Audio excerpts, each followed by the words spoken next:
This past weekend's results had some close calls, but thanks to some really good luck, all the results that were important for the Quakes went our way. Galaxy secured a 2-1 win over 10-man FC Dallas, and the Seattle Sounders' early lone goal was just enough to beat Real Salt Lake after RSL's late game goal was overturned by VAR. These two results meant that no points were gained by the 8th and 9th seeds, Dallas and RSL respectively. What this means for the Quakes is that both of those spots are still up for grabs. There are 3 other teams in this fight, so assuming Quakes win against Austin on Decision Day, if any of these 2 scenarios happen, the Quakes will make it to the wildcard playoff match. If all 3 happen, the Quakes would take the 8th seed and host that wildcard game. Why? Because in MLS, standings are determined by points, with tiebreakers going to wins and then goal differential. That is pretty different than what you see in Europe, for example. A Quakes win gets us to 41 points with 11 wins and a goal differential of at least -3. That could be improved just depending on how many goals we score in that win against Austin. So for FC Dallas, a loss keeps Dallas at 41 points with 10 wins. So in that scenario, Quakes would surpass them via the wins tiebreaker. A tie or win puts Dallas at more than 41 points, which surpasses the Quakes. For Real Salt Lake, a loss keeps RSL at 40 points, so Quakes would surpass them on points.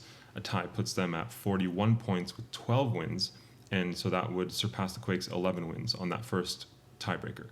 A win for RSL just gets worse. That puts them at 43 points. That just surpasses the Quakes entirely on points. And then lastly for Colorado, this is the most favorable one. A loss to LAFC keeps them at 40 points, so Quakes would surpass them on points.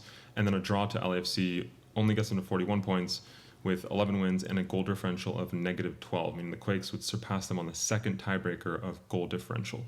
And of course, a win for Colorado does put them at 43 points, which surpasses the Quakes.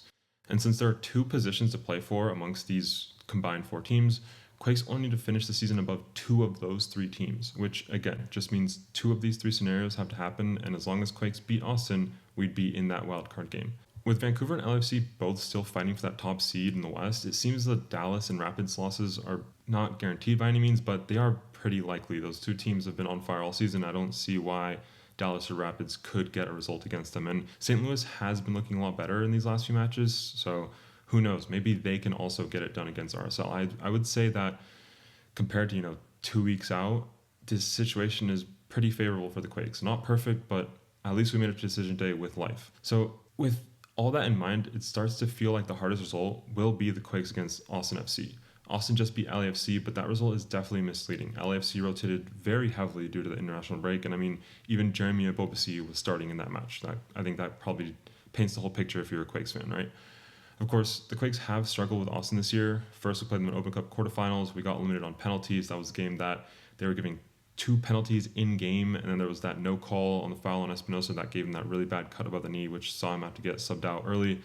And then the second game we played against them was that match where it was just full of center back individual mistakes, and that was on the road for an MLS match. That was the game that Reed Roberts got subbed out after 30 minutes, and then his replacement, Bruno Wilson, went on to commit another individual mistake that saw that game for a loss for the Quakes. But if there's a team in this league that can pull off surprises, it most definitely is the Quakes. The odds might not be perfect, but the door is still open. All the Quakes can do now is handle business at home against Austin and hope the results around the league play in our favor, sort of like we saw in 2017. It's been a chaotic season full of highs, lows, heartbreaks, and surprises, so it almost just feels fitting that it comes down to one last match, one last chance, and hopefully one last Goonies never say die moment. Because if there's anything we've learned about this team, it's that when you least expect it, they find a way to pull you back in. Decision Day, anything can happen. We'll see you there.